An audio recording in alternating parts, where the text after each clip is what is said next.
Johnston here, and welcome back to another movie review. Today, we're going to start a very special series, and one that I am such a huge fan of. We're going to be starting my Marvel Cinematic Universe franchise review series. And now, I'm doing it a bit differently than most people. Most people do it in release order, so when the films were releasing. So that would typically be like, doing the first Iron Man movie, for instance, because that was the first film to be released from the Marvel Cinematic Universe. But this time I'm doing it a bit differently. Today I'm going through the entirety of the MCU in chronological order. And the film I'm starting off today with is Captain America, the First Avenger from 2011. Whatever happens, stay who you are. Not just a soldier, but a good man. How do you feel? Taller.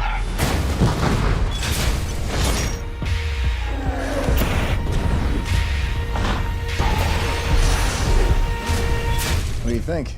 I think it works.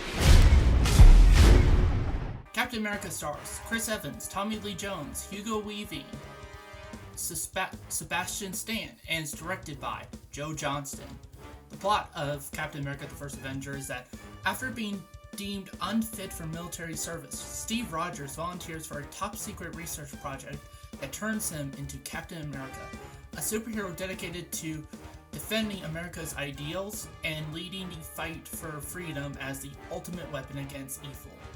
When a terrifying force threatens everyone across the globe, the world's greatest soldier wages war on the evil Hydra organization, led by the villainous Red Skull. Now, before I get into this, I would like to kind of share my experience with the MCU, how I came to, become a fan of it. Now, so the first of the MCU, I actually, it was kind of like most of you guys. I started watching it with the first Iron Man when that came out back in 2008, and I saw that in the theater. That was my first MCU movie I ever saw in the theater. At the time, nobody knew it was going to be leading to this big cinematic universe where we see all these different Avengers and everything from movies to series. We had no idea it was going to be this huge at the time. So, even with the post-credit scene at the end of the first Iron Man, where it was teasing the Avengers and stuff like that, we weren't really sure they were really going to follow through with that. Because it's never been done before. So, so I didn't see the first Incredible Hulk movie. I honestly don't know why I didn't, back in 2008. I did saw the first Hulk movie that came out back in 2003, 2004. I saw that in the theater, but I didn't saw the first Hulk movie of the MCU, and I believe it's the only Hulk movie of the MCU, and that's the Incredible Hulk. So I kind of skipped out on that. Didn't watch it till later on. I did watch Captain America: The First Avenger though, which is what I'm watching here. And I think I saw Iron Man 2 in the theater. I don't know. It's been a while. I don't think I saw Thor in the theater, the first Thor movie. But I did saw Captain America: The First Avenger in the theater. Actually, we were mainly... Okay, so it was at the time that there was these things called, for the youngsters out there, drive-through theaters. So essentially what these were is that you drive in with your car and everything. It's completely outside. There's a screen, projector screen, and everything like that. And you just watch movies. It's just technically it's an outdoor theater. You don't go into a building or anything. You just park your car, and they would have theater speakers for you to kind of put in your car. At least mine did. And yeah, there was a double feature playing actually, so it was showing two movies at that time, and we mainly watched it for Rise of the Planet of the Apes that came out around this time. So it was a double feature of Rise of the Planet of the Apes and Captain America: The First Avenger. So So yeah, and we saw Captain America: The First Avenger, and I remember really liking it when it came out. Although I was confused on some stuff, because, you know. But yeah, I'll discuss about what I was confused on and how I got to get that cleared up later in the review. So here are my thoughts on Captain America: The First Avenger.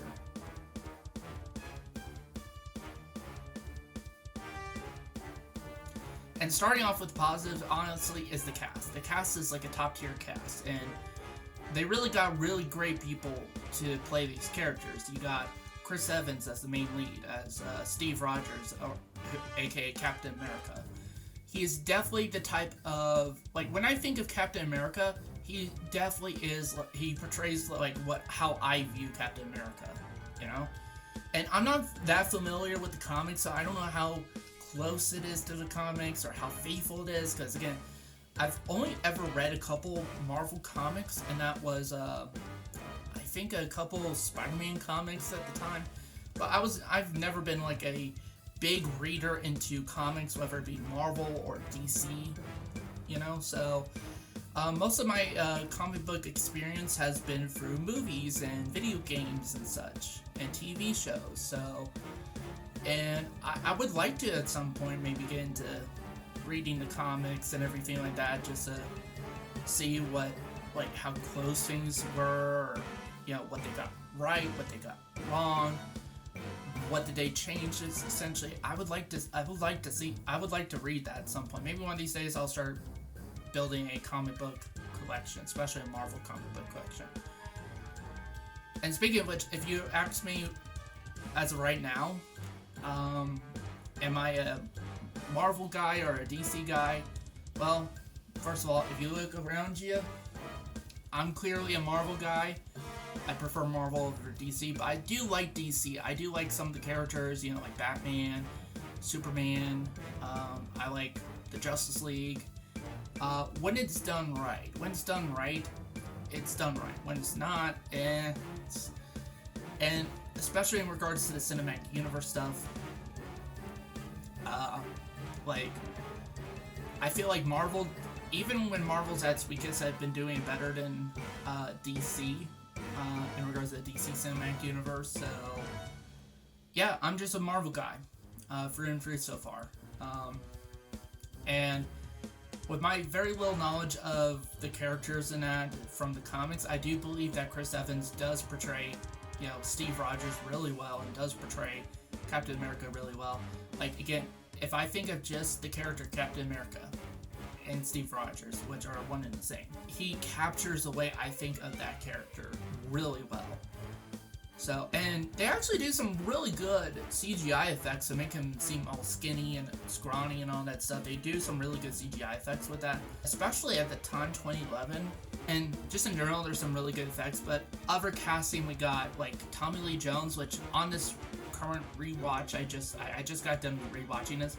I could have sworn I recognized that character, and it was like the actor who was playing this character, he was like a sergeant or something like that. I forgot his character's name, but I was like, wait a minute, is that Tommy Lee Jones? And I'm like, when I looked at the plot description and everything on Disney Plus, I was like, holy crap, it's Tommy Lee Jones. So that's neat to know. I never knew that was Tommy Lee Jones, or maybe I did and I just totally forgot. I have no idea. I forgot who's her name, but the actress who plays Agent Carter, it's really good too. Sebastian Stan, who plays Bucky Barnes, is really good. Again, all these actors do a really good job. Even like the actors who play the villains, who plays the Red Skull, I think it's Hugo Weaving, I think. But he does a great job as Red Skull, and even his slimy assistant, Zolav, I believe. He's also a great kind of like, you know, he gives off a great performance. Again, this slimy, sniveling assistant to Red Skull. And also too, I love the fact that this is a period piece movie. It's a period piece movie in a superhero film. And I think for the most part, with my little understanding of World War II and everything like that, and that era, I think they captured that era really well. From the clothing to like what people wear to just everything. Like, also the music is really good too. I forget who composed the music to this movie, but it's really good. Like, some of it I do listen to on occasion. The score's pretty good. The action's really good. There's a lot of fun action sequences in this movie, and there's some really cool cinematography shots too. There's a scene closer to the end of the film where you have Steve Rogers and Bucky Barnes, after he rescues Bucky from the Hydra plant and everything like that. Red Skull ends up essentially self-destructing his facility and everything, and starts to leave. And they're on this like balcony thing, and you see the fiery explosion. There's a really cool shot where after Cap gets a punch at Red Skull and that, and and as he's escaping, the guardrails kind of like detach and start to, and then you see like a fiery explosion behind, like kind of toward like behind them and that, and it's a really awesome shot. It's a really awesome shot in regards to visually, like a visually amazing shot there.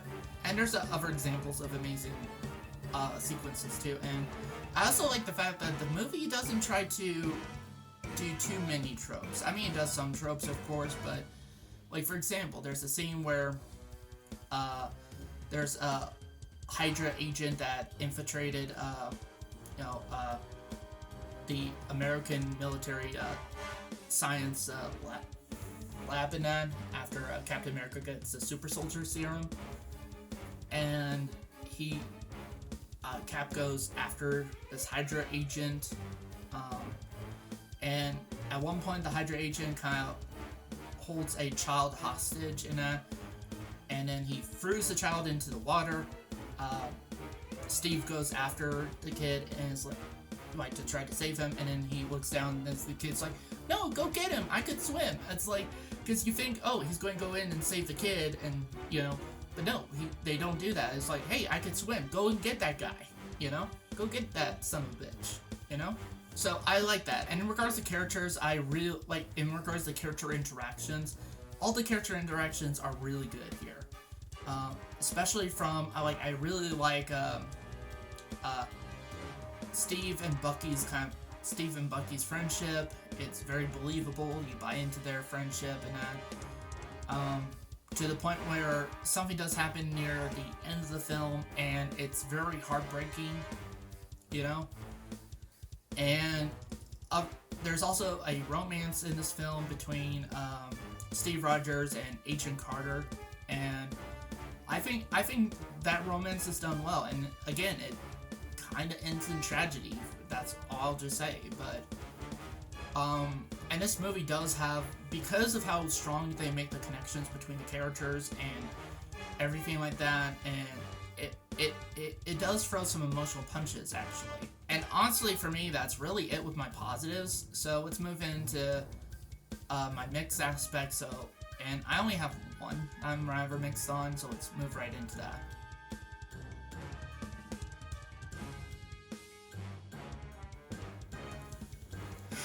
Okay, so the thing I'm rather mixed on is, the first half of this film is really good. It's a really good setup.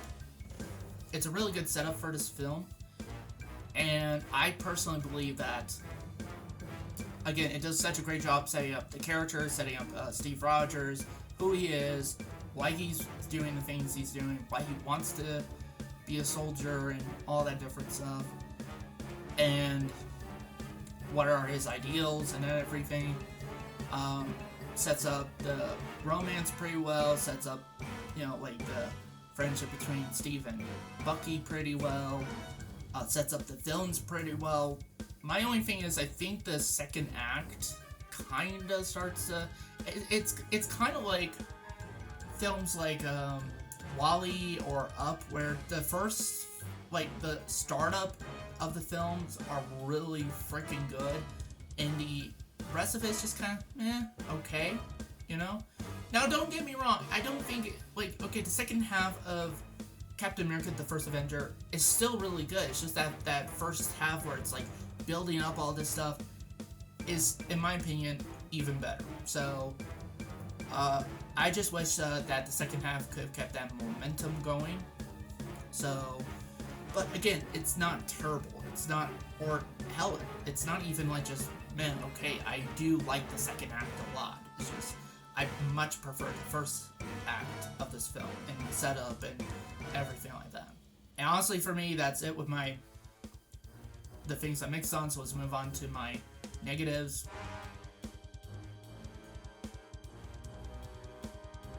Honestly, got nothing that I really hate about this movie. So let's move on to my rating. So that's it. I'm going to give Captain America, the First Avenger, a 4.5 out of 5 stars. Now, the reason I give it a 4.5 out of 5 stars is because again, the second half isn't as, is not as nearly, it's not as strong as the first half of the film, the startup and everything. And the other reason, which I'll talk to in kind of the spoiler section, is because there were some things I was kind of confused on at first when I very first watched this movie. So, but overall, Captain America: The First Avenger is a really, if this was the start of the Marvel Cinematic Universe, if this was the first movie they released, I think it still would have been a, terrific first start into the cinematic universe, into the cinematic journey. It really would have been a good first film, personally. So, and now I'm about to talk into spoilers because, again, there's one thing was rather mixed on, especially when I first watched it. So, if you guys don't want to be spoiled, you guys could just click off right now. But before you do, if you like this video, be sure to hit the like button. And if you're new to the channel, be sure to hit the subscribe button. And yeah, so I'm going to give you a 5-second head start to just do all that and to click off this video if you guys have not seen this movie, which I do recommend you go see it if you have Disney Plus. It's on there. If you have it on DVD or whatever, just go and watch it. And if you have seen it already, give it a rewatch. Okay, so I'm going to give you guys a 5-second head start.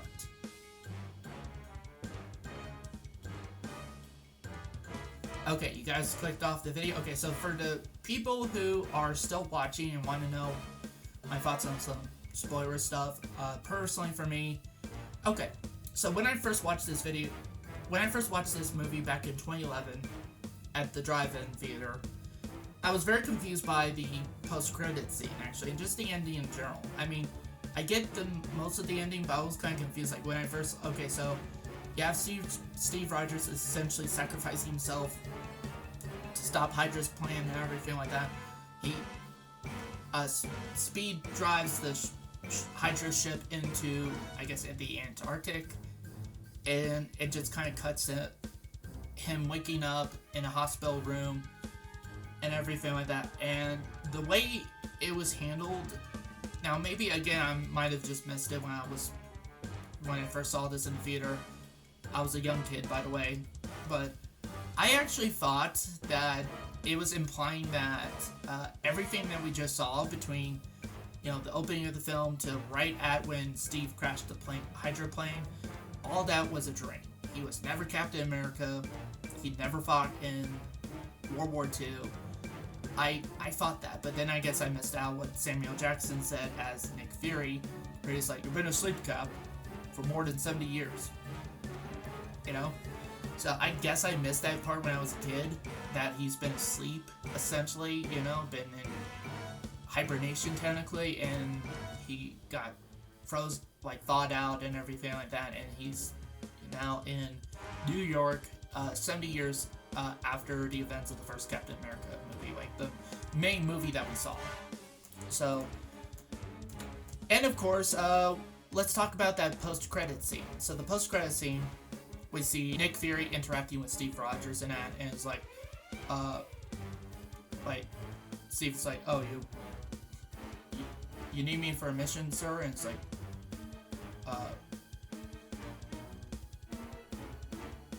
and he's like, "Yes, trying to save the world," So, and then it cuts to a short trailer of the first Avengers movie. So, overall, not a terrible post-credit scene, but it's not. Again, at the time, it was really building up. Like, the first few MCU movies was really building up to the big event, which is the Avengers. So, which at the time, a lot of people didn't know if it was even going to be possible to do, really, and if they would follow up on their promises of giving us this cinematic universe and its crossover and everything like that.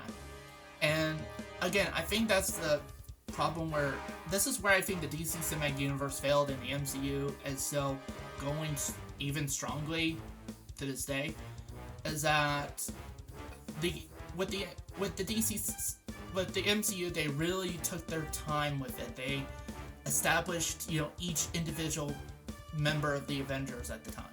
So they did the first Iron Man movie in 2008, establishing Tony Stark and Iron Man as a character. Then they did the Incredible Hulk and, introducing, and establishing Bruce Banner and his, complicated dynamic with the Hulk and everything like that. And then we got Iron Man 2, kind of developed more on Tony Stark and everything like that.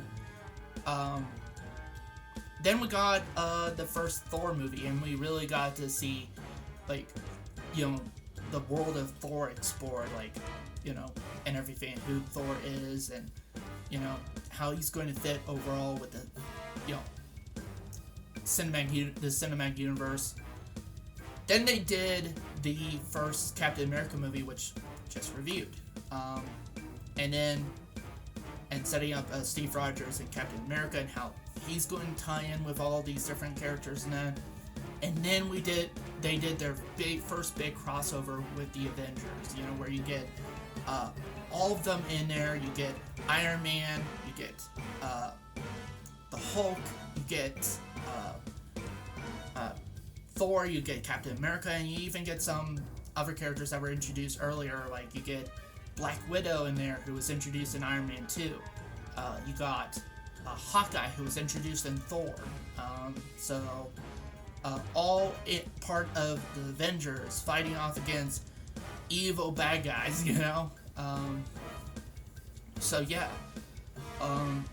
So that is okay. And the problem with the DC Cinematic Universe is that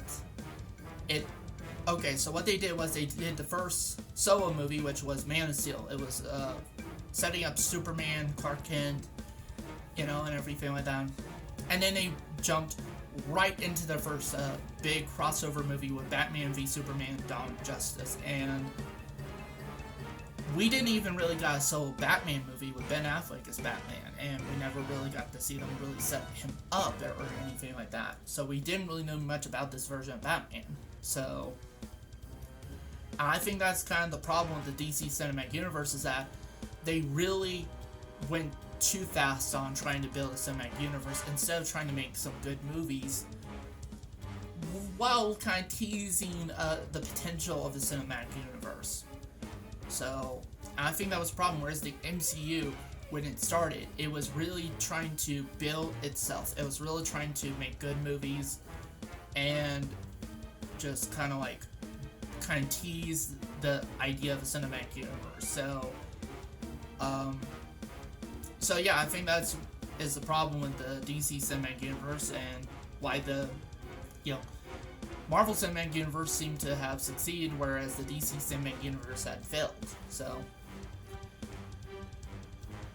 So for the people that are still watching, that's it for this review. I am going to be continuing on doing the Marvel Cinematic Universe franchise review series.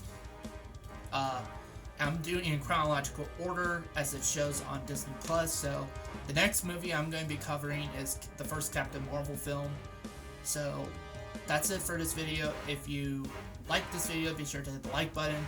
And if you're new to the channel, be sure to hit the subscribe button. Thank you guys for watching, and see you next time.